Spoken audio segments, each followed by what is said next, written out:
ಅಮ್ಮ, ನಾನು, ತಂಗಿ ಮೂರೇ ಜನ. ಹೇಳೋದಾದ್ರೆ ಅವಳು ಮದುವೆ ಮಾಡಿದ್ದೇ ಒಂದು ದೊಡ್ಡ ಸಾಹಸ ಆಗಿದೆ. ಒಂದು ಮದುವೆ ಅಥವಾ ಮನೆ ಕಟ್ಬೇಕಂದ್ರೆ ಯಾರಿಗಾದ್ರೂ ಕಷ್ಟನೇ.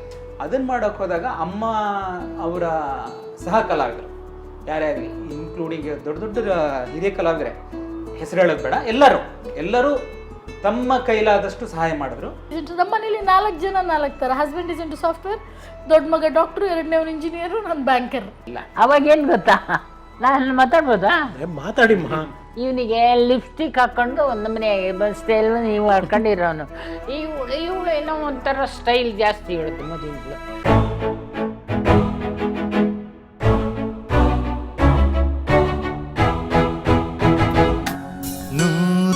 ನೂರೊಂದು ನೆನಪು.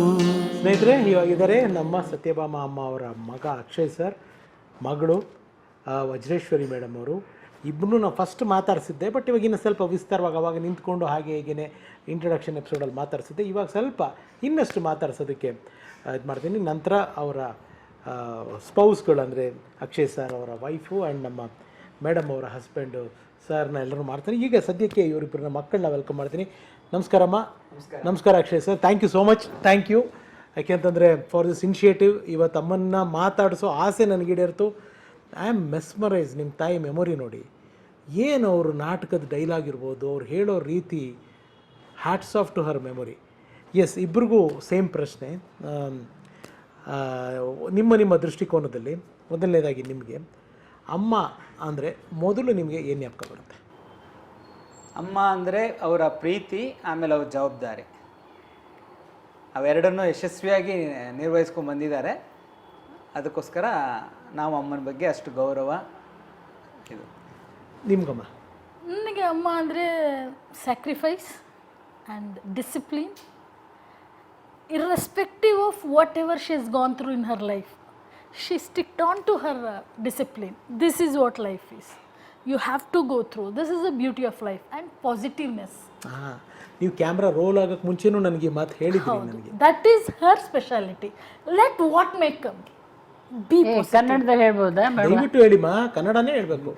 ಅಂದರೆ ಏನೇ ಆಗಲಿ ಬಿ ಪಾಸಿಟಿವ್ ಅಂತಾರೆ ಲೈಫಲ್ಲಿ. ಅದು ನನ್ನ ಅಮ್ಮನಿಂದ ಕಲ್ತದ್ದು, ಅದು ನಮ್ಮಿಬ್ಬರಿಗೆ ಹೇಳ್ಕೊಟ್ಟಿರೋದಮ್ಮ. ಓಕೆ, ಬಾಲ್ಯದಲ್ಲಿ ನಾನು ಆಗಲೇ ಮಾತಾಡ್ತಾ ಇದ್ದೆ, ಅಮ್ಮನ ಹತ್ರ ಎಲ್ಲ ಹೇಳ್ಕೊಂಡು ಬಂದೆ. ಅಂದರೆ ಮೊದಲು ನೀವು ಅಣ್ಣ ತಂಗಿ ಸ್ವಲ್ಪ ದಿವಸ ಒಟ್ಟಿಗೆ ಇದ್ರಿ, ಆಮೇಲೆ ಸಪ್ರೇಟ್ ಅದರ ಅಕ್ಷಯ್ ಸರ್ ಅಮ್ಮನ ಜೊತೆಗಿದ್ರು, ನೀವು ಅಜ್ಜಿ ಮನೆಯಲ್ಲಿದ್ದಿರಿ, ಆಮೇಲೆ ಇಬ್ಬರು ಒಟ್ಟಿಗೆ ಬೆಳೆದ್ರಿ. ಅಂದರೆ ಕಲಾವಿದ್ರ ಕುಟುಂಬ, ಅದರಲ್ಲೂ ರಂಗಭೂಮಿ ಕಲಾವಿದರು ಅಂತ ಬಂದ್ಬಿಟ್ಟ ಮೇಲೆ ಈ ಸುತ್ತಾಟಗಳು ಇದು ಇದ್ದಿದ್ದೇನೆ. ಆ ಏಜ್ಗಳಲ್ಲಿ ನಿಮಗೆ ಅಮ್ಮನ ಮಿಸ್ಸಿಂಗ್ ಗೊತ್ತಾಗ್ತಿತ್ತಾ? ಹಾಂ, ಅಂದರೆ ಓಕೆ, ಅಮ್ಮ ಹೇಳ್ದಂಗೆ ನಾನು 5 ವರ್ಷ ತನಕ ಅಮ್ಮನ ಜೊತೆನೇ ಇದ್ದೆ. ನನ್ನ ತಂಗಿ ಅಲ್ಲಿ ಊರಲ್ಲಿದ್ಲು. ಬಟ್ ಏನಂದರೆ 5 ವರ್ಷ ಆದಮೇಲೆ ನಾವು ಊರಿಗೆ ಹೋದಾಗ ಅಣ್ಣ ತಂಗಿ ಜೊತೆಗೆ ಬೆಳೆದಿದ್ದೀವಿ. ಅದು ಅಣ್ಣ ತಂಗಿ ಬಾಂಧವ್ಯದ ಜೊತೆಗೆ ಬೆಳೆದಿದ್ದೀವಿ. ಅದೇ ಥರನೇ 1ನೇ ಕ್ಲಾಸಿಂದ 5ನೇ ಕ್ಲಾಸ್ ತನಕ ಅಲ್ಲೇ ಊರಿನಲ್ಲಿದ್ವಿ. 6ನೇ ಕ್ಲಾಸಿಗೆ ವಾಪಸ್ ಬೆಂಗಳೂರಿಗೆ ಬಂದ್ವಿ. ವಾಪಸ್ ಅಂದರೆ ಫಸ್ಟ್ ಟೈಮ್ ಬೆಂಗಳೂರಿಗೆ ಅಮ್ಮನ ಜೊತೆ ಬಂದ್ವಿ. ಸೊ ಅಮ್ಮ, ನಾನು, ತಂಗಿ ಮೂರೇ ಜನ. ಹೇಗಿತ್ತು ನಿಮ್ಮ ಪುಟ್ಟ ಪ್ರಪಂಚ? ಚೆನ್ನಾಗಿತ್ತು. ಅಂದರೆ ಅಮ್ಮ, ಅದೇ ನಾನು ಹೇಳಿದೆ, ಅವರು ಕೆಲಸ ಬಂದಾಗ ಕೆಲ್ಸಕ್ಕೆ ಹೋಗೋರು. ನನಗೆ ನನ್ನ ಕಷ್ಟ ಸುಖಕ್ಕೆ ಅವಳು ಸಹಾಯಕ್ಕೆ ನಾನು. ಸಣ್ಣ ಮಕ್ಕಳಲ್ವಾ, ಸ್ಕೂಲ್ಗೆ ಹೋಗಿ ಬರೋದು ಅದೇ ಲೈಫ್ ನಮಗೆ. ಈ ಚಲನಚಿತ್ರದ ಬಗ್ಗೆ ಅದರ ಬಗ್ಗೆ ಏನು ಕಲ್ಪನೆನೂ ಇಲ್ಲ. ಶೂಟಿಂಗ್ಗಳಿಗೆ ಹೋಗ್ತಾ ಇರಲಿಲ್ಲ? ಇಲ್ಲ, ಯಾವತ್ತೂ ಅಮ್ಮ ಶೂಟಿಂಗ್ ಕರ್ಕೊಂಡು ಹೋಗಿಲ್ಲ, ನಾವು ಹೋಗೇ ಇಲ್ಲ. ನಾವು ನಮ್ಮ ಎಜುಕೇಷನ್ನು ನಮ್ಮ ಜವಾಬ್ದಾರಿ ಅದೇ ಅಂದ್ಕೊಂಡು ನಾವು ನಮ್ಮ ಇದರಲ್ಲೇ ಮುಂದುವರೆದ್ವಿ. ಅದಕ್ಕೆ ಅಮ್ಮ ಸಪೋರ್ಟ್ ಮಾಡ್ತಾ ಇತ್ತು ಅಷ್ಟೇ. ಎಸ್, ಅಕಾಡೆಮಿಕ್ಸಲ್ಲಿ ಹೇಗಿದ್ರಿ ಇಬ್ರು? ಯಾವ ಸ್ಕೂಲ್ ಓದಿದ್ದು? ಓದಿರ್ಬೇಕಾದ್ರೆ ವಿದ್ಯಾನಿಧಿ ಎಜುಕೇಶನ್ ಸೊಸೈಟಿ ಇಲ್ಲೇ ರಾಜಾಜಿನಗರಲ್ಲಿ. ಒಂದೇ ಕ್ಲಾಸ್ ಇಬ್ರು? ಒಂದೇ ಕ್ಲಾಸ್. 6ಕ್ಕೆ ಇಲ್ಲಿ ಬಂದಿದ್ದು. 6, 7 ಒಂದೇ ಕ್ಲಾಸಲ್ಲಿದ್ವಿ. ಅಂದರೆ ಪ್ರೈಮರಿ ಸ್ಕೂಲು ಕನ್ನಡ ಮೀಡಿಯಮ್ಮು. ಯಾಕಂದರೆ ಊರಲ್ಲಿ ಕನ್ನಡ ಮೀಡಿಯಮ್ ಇದ್ವಿ, ಇಲ್ಲಿಗೆ ಕನ್ನಡ ಮೀಡಿಯಮ್ ಬಂದ್ವಿ. 7ನೇ ಕ್ಲಾಸಲ್ಲಿ ಇಬ್ಬರದು ಒಳ್ಳೆ ಪರ್ಸೆಂಟೇಜ್ ಇತ್ತು. ಆವಾಗ ಹೇಳಿದ್ರು, ಇಲ್ಲ ನೀವು ಕನ್ನಡ ಮೀಡಿಯಮ್ ಬೇಡ, ಮುಂದೆ ಎಜುಕೇಷನ್ ಇದಾಗುತ್ತೆ, ಕಷ್ಟ ಆದರೂ ಪರವಾಗಿಲ್ಲ, ಇಂಗ್ಲೀಷ್ ಮೀಡಿಯಮ್ ತೊಗೊಳ್ಳಿ. ಆಮೇಲೆ ಇಬ್ಬರು ಬಸವೇಶ್ವರ ಸ್ಕೂಲ್, ಇಲ್ಲಿ ಬಸವೇಶ್ವರ ಹೈಸ್ಕೂಲ್. ಬಟ್ ಆ ಟೈಮಲ್ಲಿ ಇಬ್ಬರು ಬೇರೆ ಹೋಗಿ, ಅವಳು ಗರ್ಲ್ಸ್ ಹೈಸ್ಕೂಲ್ ಹೋದ್ಲು, ನಾನು ಬಾಯ್ಸ್ ಹೈಸ್ಕೂಲ್ ಹೋದೆ. ಓಕೆ, ಹೌ ಪಾಸಿಟಿವ್ ನಿಮ್ಮ ಅಣ್ಣ ನಿಮ್ಮ ವಿಚಾರದಲ್ಲಿ? No, he is very open minded. ನನ್ನ ಅಣ್ಣ ಆಗಲಿ ನನ್ನ ಗಂಡ ಆಗಲಿ, they have given a complete freedom. Go sky is the limit. But whatever happens we are there at the back of you. ನಾನು ನಿನಗೆ ಸಪೋರ್ಟ್ ಮಾಡ್ಲಿಕ್ಕೆ ಮೆಂಟಲ್ ಸಪೋರ್ಟ್ ಇಬ್ಬರು. That way I am blessed. Okay, ನೀವು ಕೇಳ್ಪಟ್ಟೆ ದುಬೈಯಲ್ಲಿ ಸಾಕಷ್ಟು ದೇಶಗಳ ಸುತ್ತಿದ್ದೀರಾ. ನಾನು ದ ಪಿಂಟಸ್ ಗ್ರೂಪ್ LLC USA ಅಂತ ಎಲ್ಲ ಎಕ್ಸಿಕ್ಯೂಟಿವ್ ವೈಸ್ ಪ್ರೆಸಿಡೆಂಟ್ ಆಗಿ ಕೆಲಸ ಮಾಡ್ತಾ ಇದ್ದೇನೆ. ಓಕೆ, 2012 ಜಾಯ್ನ್ ಆಗಿದ್ದು. It's already 14 years. ಡಾಕ್ಟರ್ ಕಿರಿಯೋ ಪಿಂಟಸ್ ಅಂತ ನನ್ನ ಚೇರ್ಮನ್ಗೆ I directly report. It's a bank, merchant bank. ಈಗಲೂ ನಾವು ಈಗಲೂ I work night 8 to 4. Okay, I work American company, American bank, merchant bank. Okay, that way because ಅಮ್ಮನ ಪೂಜೆ ಪುಣ್ಯನೋ ಏನು ಗೊತ್ತೋ, I am blessed to have such wonderful parents, sibling and husband, kids, and also very good boss. So life is, as she said, it's a blessing.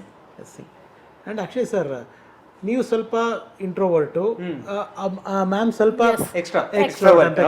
ಯಾಕೆ ನೀವು ಮೊದಲಿಂದನೂ ಹಿಂಗೇನಾ? ಮೊದ್ಲಿಂದಾನು ಇದೇ ತರ. ಅದು ಒಬ್ಬೊಬ್ಬರ ಸ್ವಭಾವ ಅಂತಾರಲ್ಲ ಆ ತರ. ಅದ್ರಲ್ಲಿ ಏನು ವಿಶೇಷತೆ ಅಂತ ಮೇಡಮ್ ಹೇಗೆ? ನಿಮ್ಮ ವೈಫ್ ಹೇಗೆ? She is very friendly. ಅವಳು friendly, she is balanced. Introvert ಜೊತೆ ಇಂಟ್ರೋವರ್ಟ್ ಇರ್ತಾಳೆ, ಎಕ್ಸ್ಟ್ರೋವರ್ಟ್ ಮಕ್ಕಳು ಮಗಳು ನಂತರನೇ ಇಂಟ್ರೋವರ್ಟ್, ಮಗ ಇವಳ್ತಾರ ಅವ್ನು ಎಲ್ಲಿ ಬೇಕಾದ್ರೂ ಹೋಗ್ತಾರೆ. ನಿಮ್ಮ ಮಕ್ಕಳು? ನನ್ನ ಮಕ್ಕಳು ಸೇಮ್. ಮೊದಲೇ ಅವನು ಅವ್ರ ಡ್ಯಾಡಿ ಥರ, ಜಾಸ್ತಿ ಫ್ರೆಂಡ್ಸ್ ಇಲ್ಲ, very studious. Is a doctor, done is MBBS. ಎರಡನೇ ಅವನು ನಂತರ full outgoing. He's a CEO. ಒಂದು ಸ್ವಂತ ಕಂಪ್ನಿ ಇದೆ. He's into solar, Vajreya ventures private limited ಅಂತ. ಹಸ್ಬೆಂಡ್ ಈಸ್ ಇಂಟು, ನಮ್ಮ ಮನೇಲಿ 4 ಜನ 4 ಥರ. ಹಸ್ಬೆಂಡ್ ಈಸ್ ಇಂಟು ಸಾಫ್ಟ್ವೇರ್, ದೊಡ್ಡ ಮಗ ಡಾಕ್ಟ್ರು, ಎರಡನೇವನು ಇಂಜಿನಿಯರು, ನಾನು ಬ್ಯಾಂಕರ್. ಇನ್ನು ಬರೋ ಸೊಸೆ ಅಂದರೆ ಹೇಗಿರ್ತಾರೋ ಗೊತ್ತಿಲ್ಲ. ಸಕ್ಕದಾಗಿರ್ತಾರೆ, ಸೂಪರ್ ಆಗಿರ್ತಾರೆ. ನನಗೆ ಇವನ್ ಹೆಂಡತಿ ಥರನೇ ಒಳ್ಳೆ ಸೊಸೆ ಮನೆಗೆ ಬರಲಿ ಅಂತ. ನೀವು ಹೇಳಿದ್ರಿ ನಿಮ್ಮ ಅತ್ತಿಗೆ ಥರ ವೆರಿ ಗುಡ್ ಡಾಟರ್ ಇಲ್ಲ.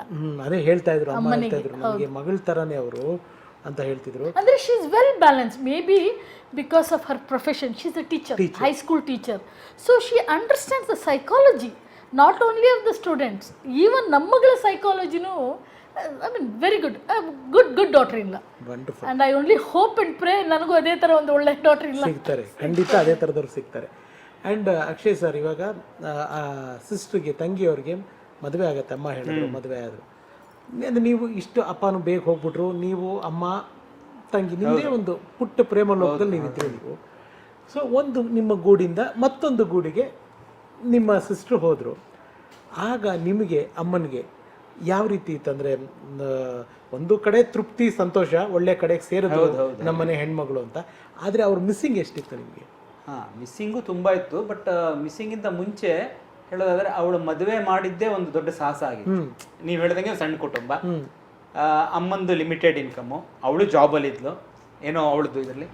ಆ ಟೈಮಲ್ಲಿ ಎಗೇನ್ ದೇವ್ರ ದಯೆ. ಆಮೇಲೆ ಹಂಗೆ ಹೇಳಕ್ ಹೋದ್ರೆ ಕನ್ನಡ ಚಲನಚಿತ್ರರಂಗದಲ್ಲಿ ಕೆಲವರು ಹಿರಿಯ ಕಲಾವಿದರು ಸಹಾಯ ಮಾಡಿದ್ರು ಅಮ್ಮನಿಗೆ ಮರ್ಯಾದೆ ಕೊಟ್ಟು. ಯಾಕಂದ್ರೆ ನಿಮ್ಗೆ ಗೊತ್ತಲ್ಲ, ಈ ಬೆಂಗಳೂರಿನಲ್ಲಿ ಒಂದು ಮೀಡಿಯಂ ಸ್ಟ್ಯಾಂಡರ್ಡ್ ಮದುವೆ ಮಾಡ್ಬೇಕಂದ್ರೂ ಒಂದಿಷ್ಟು ಖರ್ಚಿರುತ್ತೆ. ಖಂಡಿತ ಸರ್, ಖಂಡಿತ. ಯಾರಿಗೇ ಆಗಲಿ. ನಾವು ಇದ್ದು ಅಮ್ಮನ ಆ ಕಾಲದಲ್ಲಿ ಅಮ್ಮಂದು ಪರಿಸ್ಥಿತಿನಲ್ಲಿ ನಮ್ಮ ಜೀವನ ತಕ್ಕ ಮಟ್ಟಿಗೆ ನಡೀತಾ ಇತ್ತು. ಒಂದು ಮದುವೆ ಅಥವಾ ಮನೆ ಕಟ್ಟಬೇಕಂದ್ರೆ ಯಾರಿಗಾದ್ರೂ ಕಷ್ಟನೇ. ಆ ಟೈಮಲ್ಲಿ ನನ್ನ ತಂಗಿಗೆ ಒಳ್ಳೆ ಸಂಬಂಧ ಬಂತು, ನನ್ನ ಭಾವ ಒಳ್ಳೆ ಕಡೆಯಿಂದ ಬಂದರು. ಅವರು ಏನು ಅಂತ ಅಪೇಕ್ಷೆ ಪಟ್ಟವರಲ್ಲ, ಬಟ್ ಆದ್ರೂ ಒಂದು ಲೆವೆಲ್ಗೆ ಒಂದು ನಮ್ಮ ಜವಾಬ್ದಾರಿ ತಲುಪಬೇಕಾದ್ರೆ ಬೇಸಿಕ್ ನಾವ್ ಏನ್ ಮಾಡ್ಲೇಬೇಕು.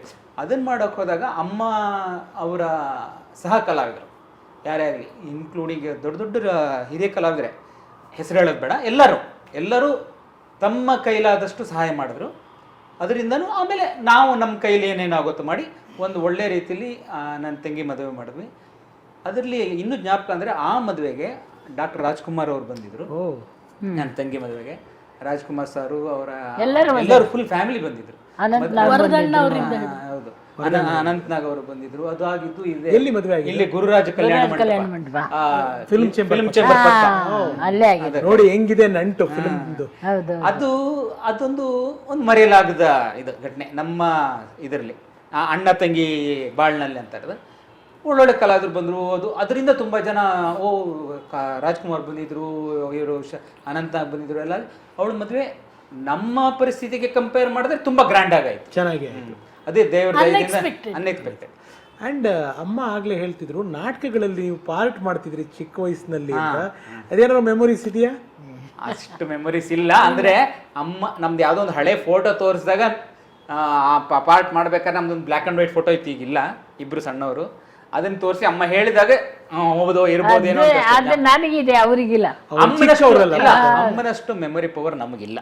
ಹೌದು, ಅವ್ರಿಗೆ ಈ ವಯಸ್ಸಿನಲ್ಲಿ ಇರೋ ಅವ್ರಿಗೆ ಈಗ ಹೇಳಿದ್ರಲ್ಲ, 1 ವರ್ಷ ಮಗುದಿಂದ ಹಿಡಿದು 9 ವರ್ಷ ಮಗುದಿಂದ ಹಿಡಿದು ಏನೇನು ಜ್ಞಾಪಕ ಮಾಡಿ ಹೇಳ್ತಾರಲ್ಲ, ಅಷ್ಟು ಮೆಮೊರಿ ಪವರ್ ನಮಗಿಲ್ಲ. ಅವಾಗೇನು ಗೊತ್ತಾ, ನಾನು ಮಾತಾಡ್ಬೋದಾ? ಮಾತಾಡಿ.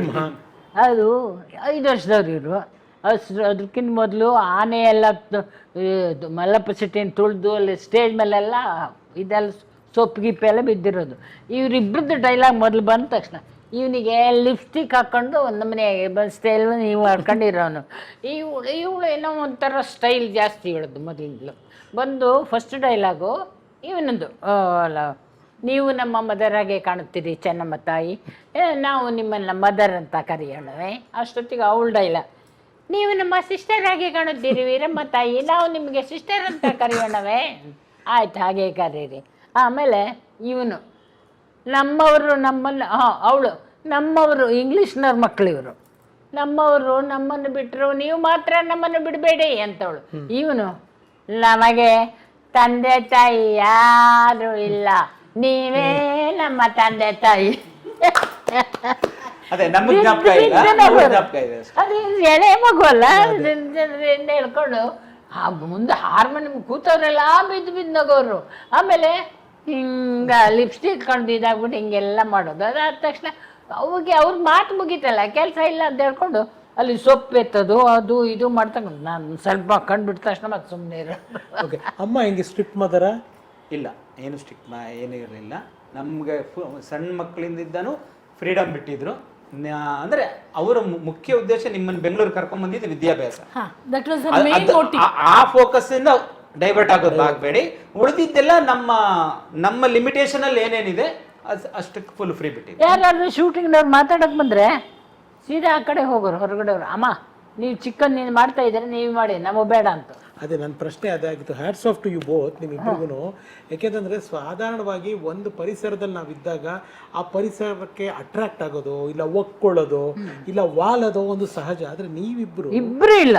ಹ್ಯಾಟ್ಸ್ ಆಫ್ ನಿಮಗೆ. ಅಂದ್ರೆ ಅಮ್ಮ ಮೊದಲಿಂದ ನಮ್ಮನ್ನ ಬೆಳೆಸಿದ್ರು. ನಾನು ಅಷ್ಟು ಕಷ್ಟದಲ್ಲೂ ನಾನು 7ನೇ ಕ್ಲಾಸ್ ಓದಿದ್ದೀನಿ, ಬಟ್ ನೀವು ಒಂದು ಡಿಗ್ರಿ ಮಾಡಲೇಬೇಕು, ಅದವ್ರ ಕಂಡೀಷನ್. ನನಗಂತೂ ವಿದ್ಯಾಭ್ಯಾಸ ಮಾಡೋ ಯೋಗ್ಯತೆ ಇಲ್ಲ, ನೀವಾದ್ರೂ ಆಗಿ. ಆದ್ರಿಂದ ಅಮ್ಮ ಬೇರೆ ವಿಷಯಕ್ಕೆ ಸ್ವಲ್ಪ ಇದಿದ್ರು, ಲೀನಿಯನ್ಸ್ ಇದ್ರು, ವಿದ್ಯಾಭ್ಯಾಸಕ್ಕೆ ಮಾತ್ರ ನೋ ಕಾಂಪ್ರಮೈಸ್. ಅವರಿಗೆ ಇಂಟ್ರೆಸ್ಟೇ ಬರಲಿಲ್ಲ ಶೂಟಿಂಗ್. ನಾವು ಶೂಟಿಂಗ್ ಹೋದ್ರು ಬರ್ತಿರ್ಲಿಲ್ಲ ಅವರು. ಅಮ್ಮ ನೀವು ಹೋಗಿ, ಮನೆಗೆ ಯಾರು ಬಂದರು ಅಂದ್ರು ಹಿಂದ್ಗಡೆ ಹೋಗ್ಬರು, ಮಾತಾಡೋಕ್ಕಿರ್ತಿಲ್ಲ. ಬೇಡಮ್ಮ, ಅವ್ರಿಗೆ ಇಂಟ್ರೆಸ್ಟ್ ಇಲ್ಲ. ಅವ್ರಿಗಂತಲ್ಲ, ನಮ್ಮ ಇವಕ್ಕೂ ಅಷ್ಟೇ, ಮಕ್ಕಳು ಮೊಮ್ಮಕ್ಕಳು ಎಲ್ಲರಿಗೂ ಅಷ್ಟೇ. ನಾನು ಆ ಕಡೆಗೆ ಅವ್ನು ಬಿಡ್ಲೇ ಇಲ್ಲ, ಬೇಡ, ಅದು ಸಾಕು, ನಮ್ಮ ತಲೆಗೆ ಹೋಗ್ಲಿ ಅಂತ. ಒಂದಂದ್ರೆ ಅಮ್ಮ ಕಷ್ಟಪಟ್ಟಿದ್ದು ನಾವು ನೋಡಿದ್ವಿ. ಆ ರಂಗದಲ್ಲಿ ಎಷ್ಟೇ ಅರ್ಹತೆ ಯೋಗ್ಯತೆ ಇದ್ರೂ ಈಗ ಸ್ವಲ್ಪ ಎಲ್ಲ ಓಪನ್ ಅಪ್ ಆಗಿದ್ದಾರೆ. ಎಲ್ಲ ಆಗಿನ ಕಾಲದಲ್ಲಿ ಕಷ್ಟನೇ, ಏನೇ ಇದ್ರು ಹೆಸರಿತ್ತು, ಎಲ್ಲ ಇತ್ತು. ಬಟ್ ಅದೇ ತರ ಏನಂತಾರೆ, ಸರಸ್ವತಿ ಕೃಪೆ ಇತ್ತು, ಲಕ್ಷ್ಮಿ ಕೃಪೆ ಬಹಳ ಕಡಿಮೆ. ಅದೇ ಕಾಮನ್ ನಂಬಿಕೆ ಇತ್ತಷ್ಟೇ. ಸರಸ್ವತಿ ಇರೋ ಕಡೆ ಲಕ್ಷ್ಮಿ ಹುಡ್ಕೊಂಡು ಬರ್ತಾಳೆ ಅನ್ನೋ ನಂಬಿಕೆ ಐತಷ್ಟೇ. ಬಟ್ ಎಷ್ಟ್ರ ಮಟ್ಟಿಗೆ ಸಫಲವಾಗ್ತಿತ್ತ ನಂಬಿಕೆ ಅನ್ನೋದು ಇರಲಿಲ್ಲ. ಸೊ ಇದನ್ನೆಲ್ಲ ನಾವು ಕಣ್ಣಾರೆ ನೋಡ್ತಾ ಇದ್ವಲ್ಲ, ಅದಕ್ಕೋಸ್ಕರ ನಮ್ಮ ಉದ್ದೇಶ ಒಂದು ಒಳ್ಳೆ ವಿದ್ಯಾಭ್ಯಾಸ ತಗೋಬೇಕು, ಲೈಫಲ್ಲಿ ಸೆಟ್ಲ್ ಆಗ್ಬೇಕು. ನಾನೊಬ್ಳೆ ನಮ್ಮ ಅಪ್ಪನಂಗೆ. ಸುಬ್ರಹ್ಮಣ್ಯ ಒಳ್ಳೆ ಕಲರು, ಈಗಿರೋನು ಬಾಲಕೃಷ್ಣ ಸ್ವಲ್ಪ ನನ್ನ ಕಲರ್, ಬ್ಯಾಂಕ್ ಮ್ಯಾನೇಜರ್. ನಾನೇ ದೊಡ್ಡ ಮಗಳಲ್ಲ, ನನಗೆ ಯಾರು ಗಂಡು ಕೊಡ್ತಾರೆ, ನಾನು ಕಪ್ಪು, ಇವರೆಲ್ಲ ಚೆನ್ನಾಗಿದ್ದಾರೆ ನಮ್ಮ ಅಪ್ಪನವರು. ನಿನ್ನ ಯೋಗ್ಯತೆನೇ ಬೇರೆ ಮಗ, ಅವರೇ ಬೇರೆ, ನೀನೇ ಬೇರೆ. ನನ್ನ ಯೋಗ್ಯತೆ ಎಲ್ಲ ನಿಂಗೆ ದಾರಿ ಎರೆದು ಕೊಟ್ಟಿದ್ದೀನಿ ಅನ್ನೋ